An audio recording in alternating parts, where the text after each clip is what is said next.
नमस्कार साथियों, शिक्षा शास्त्र की एक और क्लास में आप सभी का स्वागत करता हूं। मेरा नाम है अनिकेत। अगर आप चैनल पर नए हैं तो चैनल को ज़रूर लाइक, सब्सक्राइब, शेयर करें क्योंकि इस पे शिक्षा शास्त्र विषय से जुड़ा कोई न कोई टॉपिक रेगुलर अपडेट होता है। अगर आप शिक्षा शास्त्र विषय से किसी भी प्रकार से जुड़े हैं अर्थात आप BA, MA, BEd, NET, JRF, PGT, BTC कोई भी ऐसा कोर्स कर रहे हैं जिसमें शिक्षा शास्त्र जुड़ा है तो चैनल को ज़रूर लाइक, सब्सक्राइब, शेयर करें। तो हमने भारतीय दर्शन परंपरा में सांख्य दर्शन को पढ़ना शुरू किया था, जिसमें कुछ चीज़ें हमने सांख्य दर्शन को लास्ट क्लास में डिस्कस किया था।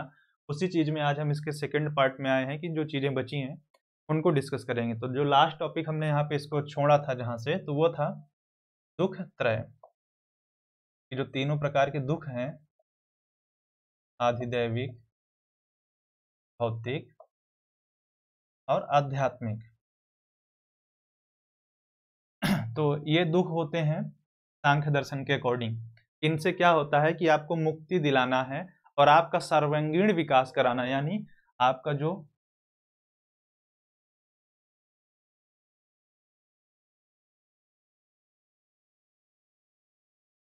ऑल राउंड डेवलपमेंट की बात करते हैं, ये सांख्य दर्शन का उद्देश्य होता है। अब ये मानते हैं, ये दर्शन मानता है कि जो मानव का विकास है, आप उसे विकास कहिए, शिक्षा कहिए, जो भी है, वो मानव में पहले से निहित है।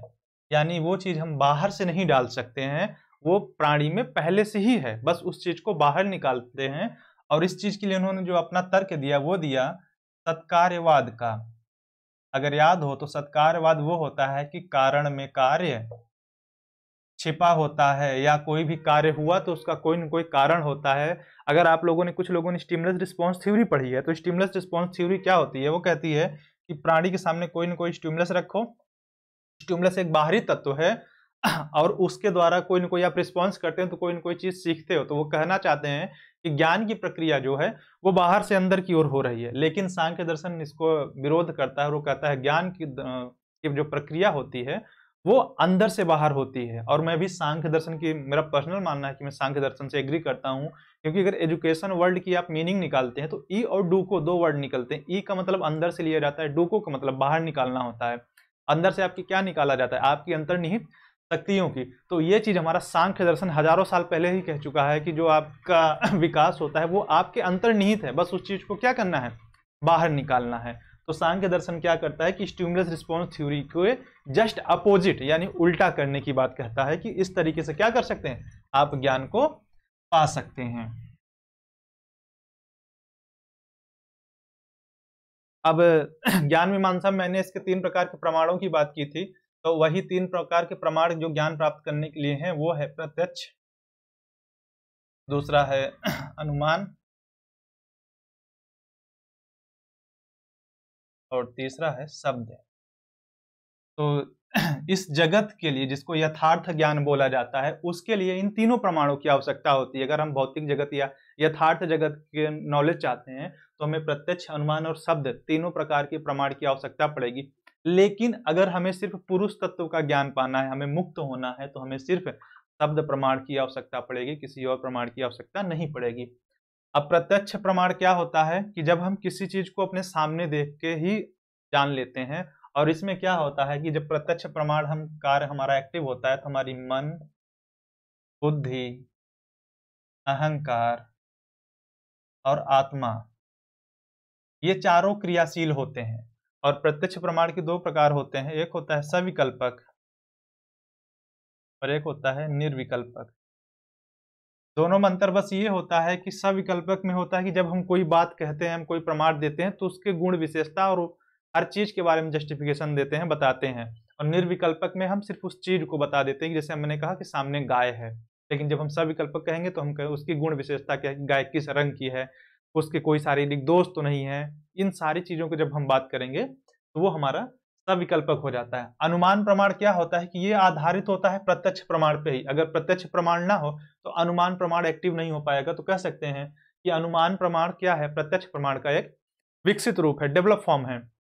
इसमें क्या होता है कि जैसे अगर आपने कहीं आग देखा है, पहले आपने अगर आग देखा होगा तभी तो जब कभी दूर होगा धुआं देखेंगे तो अंदाजा लगा पाएंगे ना कि वहां पे आग लगी है। तो यही चीज है कि अगर आपने ऐसा देखा नहीं तो अनुमान नहीं लगा पाएंगे। तो अनुमान प्रमाण क्या होगा कि प्रत्यक्ष प्रमाण का विकसित रूप है।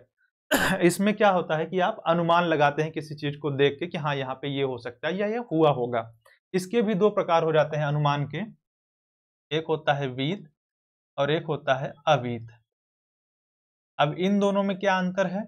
विहित क्या होता है कि आप एक अफर्मेटिव सेंटेंस के द्वारा, जो शाश्वत विधि वाक्य के द्वारा प्रमाणित हो, उसके द्वारा किसी चीज को एक्सेप्ट करते हो। अविहित में क्या होता है कि सेम चीज होती है लेकिन यहाँ पे निगेटिव सेंटेंस हो जाता है और किसी चीज को आप क्या कर देते हैं, रिजेक्ट कर देते हैं। और शब्द प्रमाण बता ही चुके हैं कि एक ऐसा है जिसे आप भरोसेमंद मानते हैं, उसके द्वारा अगर आप कोई वो बात कहता है तो उस बात को जब आप मानते हैं तो उसी चीज को शब्द प्रमाण कहा जाता है, यानी विश्वसनीय व्यक्ति के द्वारा, और उसके द्वारा जो वचन कहे जाते हैं उसको आप्त वचन कहा जाता है। प्रकृति का एक नेचर मैंने बताया था कि प्रकृति क्या है, त्रिगुण युक्त है। इसको आप त्रिगुणामयी, त्रिगुणातीत जैसे भी कह लीजिए, अर्थ ये निकलना चाहिए कि त्रिगुण किसमें है। तो ध्यान देना, त्रिगुण जो होता है वो प्रकृति तत्व में पाया जाता है, ना कि पुरुष में। तो त्रिगुण जैसा नाम ही है कि त्रि यानी तीन होंगे। कौन कौन है? सत्य, रज और तम। इनका रंग पूछा जाता है तो इसका है रंग सफेद या श्वेत। इसका कहीं कहीं पे लाल मिलता है या पीला मिलता है, लेकिन दोनों सही हैं। और तम का जो रंग है वो काला है। अब इसमें एक चीज है कि इसकी प्रकृति कैसी है, तो सत्य की जो प्रतीक होती है वो सात्विक होती है, जैसे साधु सन्यासी लोग होते हैं। या इसका और एग्जांपल दे दो कि धुएं, धुआं की प्रकृति क्या होती है, वो हमेशा ऊपर उठता है। और ये क्या होता है कि स्वयं प्रकाशमान होते हैं, दूसरों को भी प्रकाशमान करते हैं। रज क्या है, ये इसमें क्रियाशीलता होती है। अगर रज ना हो, अगर रज हम हटा दें तो न सत्य किसी काम का है न तम किसी काम का है, क्योंकि अगर क्रियाशीलता नहीं होगी तो आप करेंगे क्या। तो जो रज की प्रकृति होती है वो क्रियाशीलता होती है, वो चंचल होता है, वो अस्थिर होता है। और तम क्या है, इसकी प्रकृति क्या होती है, इसमें निष्क्रियता होती है, लोभ, मतलब जितनी भी आप बुराइयां रख सकते हैं वो सारी चीजें तम में रख दीजिए एक साधारण भाषा में। अब मुझे ये कहीं कहीं थोड़ा मैच होता है, एक मनोवैज्ञानिक हैं, आप सबने उनका नाम सुना होगा, फ्रायड। मुझे लगता है कि फ्रायड का ये ईड है, ये ईगो है, और ये सुपर ईगो। क्योंकि उसमें भी ऐसे ही कुछ कॉन्सेप्ट हैं कि अगर ईगो अगर नहीं अगर होता है या ईगो बैलेंस ना हो पाए तो चीज़ें सही से नहीं हो पाती हैं। अगर किसी को लगता है कि ये चीज़ें यहाँ से सिमिलर है तो कमेंट बॉक्स में ज़रूर बताना कि हाँ सिमिलर है या नहीं।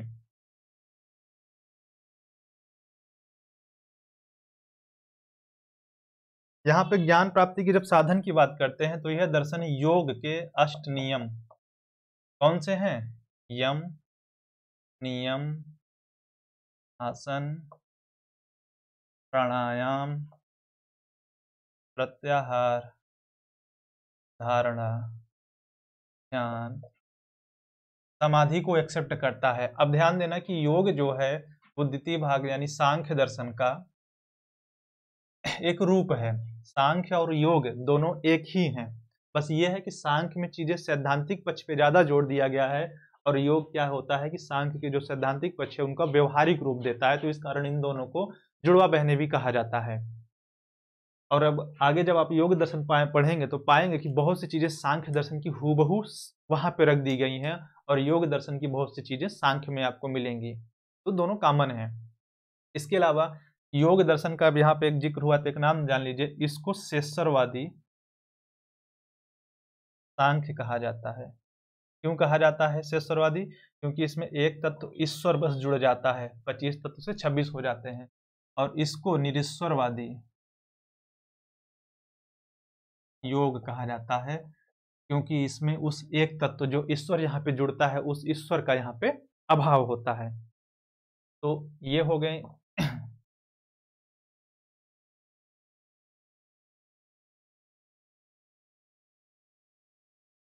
अब इन्होंने कहा कि मुक्ति कैसे संभव है, क्योंकि हमें मुक्ति चाहिए। तो मुक्ति कैसे संभव है, तो उन्होंने कहा कि विवेक का ज्ञान द्वारा, यानी विवेक ज्ञान द्वारा। इसका स्टेप क्या होता है कि प्राणी सबसे पहले स्थित ही की अवस्था में आता है, फिर स्थित प्रज्ञ, और लास्ट में यही आपको होता है विवेक ज्ञान। इसका सीक्वेंस ऐसे ही है, ध्यान देना कि सबसे पहले प्राणी स्थिर होगा, फिर वो अपने मन बुद्धि से जो भी चीजें उससे क्रियाशील होगा उसको समझेगा, स्थिर हो जाएगा एकदम से, और ज्ञान का अपने समझेगा, सोचेगा और लास्ट में क्या होगा, उसे ज्ञान हो जाएगा। किस चीज का ज्ञान होना है, ध्यान देना, यहाँ पे जो ज्ञान होना है, विवेक ज्ञान किस चीज का, प्रकृति पुरुष भेद ज्ञान, कि आपको प्रकृति पुरुष के कॉन्सेप्ट को समझना कि वो है क्या। आप अगर जब तक प्राणी को क्या होता है कि ये लगता है कि जो सुख है जो दुख है उसका है, तब तक वो क्या होता है, अविद्या में जुड़ा होता है। यहाँ पे अविद्या क्या है कि जो महत्व है और अहंकार, सुख दुख क्या होता है, इस महत्व और अहंकार का हिस्सा होते हैं। लेकिन प्राणी क्या होता है, वो अपने आप को समझ लेता है कि अगर मुझे या आपको कोई दुख या सुख हो रहा है तो मुझे लगता है कि नहीं मुझे हो रहा है, हाँ ये हो रहा है महत अहंकार को। और जब इसी चीज का बोध हो जाए और आप पुरुष और प्रकृति भेद समझ जाते हैं तो आपको क्या होता है, विवेक ज्ञान। यहाँ पे अविद्या यही है कि महत में जो सुख दुख होता है उसे आप अपना समझ लेते हैं। और जब आपको विवेक ज्ञान क्या होता है कि प्रकृति पुरुष भेद ज्ञान हो जाए तो आप क्या होते हैं, यहाँ पे मुक्ति हो जाती है, एक तरह से आपको मोक्ष मिल जाता है। यहाँ पे जो मुक्ति है वो जीवन मुक्ति और विदेह मुक्ति दोनों को एक्सेप्ट किया गया है, जीवन मुक्ति और विदेह मुक्ति। दोनों में अंतर क्या है कि जीवन मुक्ति में क्या होता है कि अगर आपको किसी चीज का सत्य का ज्ञान हो जाता है तो आप शरीर नहीं त्याग के दूसरों को भी उस सत्य का ज्ञान कराते हैं। और विदेह मुक्ति में क्या होता है, अगर आपको सत्य का ज्ञान हुआ तो आप क्या होते हैं कि तुरंत शरीर त्याग करके मुक्त हो जाते हैं।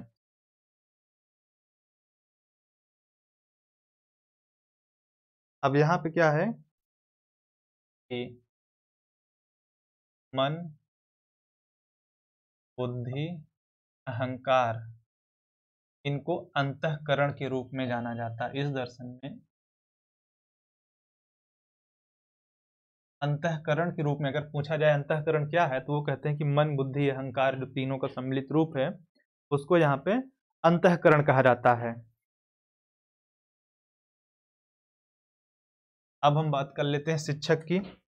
शिक्षक और छात्र कैसा होगा, तो शिक्षक यहाँ जैसे पहले बताया कि ज्ञानी होना चाहिए, नो डाउट। जितने भी भारतीय दर्शन आप पढ़ेंगे तो उसमें शिक्षक प्रधान मिलेंगे, वो सभी क्या होते हैं कि शिक्षक की महत्ता को ज्यादा एक्सेप्ट करते हैं। ऐसा नहीं कि छात्र को एकदम गिरा देते हैं जैसे कि अन्य दर्शनों में है, पाश्चात्य दर्शन में। लेकिन आदर्शवाद में खास करके है कि छात्र की स्थिति बहुत खराब है। लेकिन यहाँ पे ऐसा नहीं है कि शिक्षक क्या हो, ज्ञानी हो, अपने विषय में दक्ष हो, यानी एक्सपर्ट हो, एटलीस्ट वो अपने विषय में पक्का एक्सपर्ट हो, उसे चीजों को पता होना चाहिए। और ज्ञान प्राप्ति के सोपानों यानी तीनों प्रमाणों में उसे क्या है, उसे जानकारी हो। तो शिक्षक से ये आशा की जाती है। और छात्र से क्या होती है कि नैतिक आचरण करने वाला। अगर एक लाइन में कहा जाए तो नैतिक आचरण करने वाला यहाँ पे क्या हो जाता है, छात्र हो जाता है।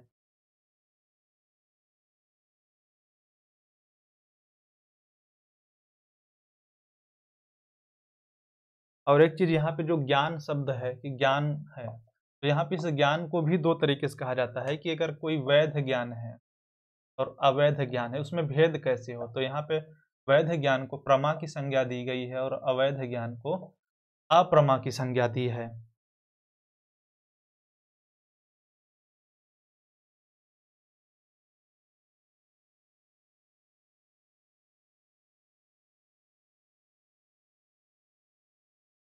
और इस दर्शन में एक चीज छूट गया, क्या हुआ याद आ गया कि पुनर्जन्म किसका होता है। तो यहाँ पे जो पुनर्जन्म होता है वो लिंग शरीर का होता है। जो हमारा और आपका शरीर है इस दर्शन के अनुसार वो लिंग शरीर है। और लिंग जो शरीर है वो 18 तत्वों से मिलके बना है। और ये लिंग शरीर क्या होती है, अनेक आत्माएं होती हैं। इसी कारण इसको क्या होता है, अनेकात्मवाद भी कहा जाता है कि बहुत है, बहुत सारी आत्माएं हैं। अब वो 18 तत्व कौन से होते हैं, तो पुरुष प्रकृति इनका ये सीक्वेंस होता है। फिर इसमें बनता है महत, महत से अहंकार, अहंकार से तन्मात्राएं, तन्मात्राओं से इंद्रियां और महाभूत बनते हैं। तो इंद्रियों की संख्या 11 है, इनकी संख्या 5 है, इनकी 5 और ये एक है।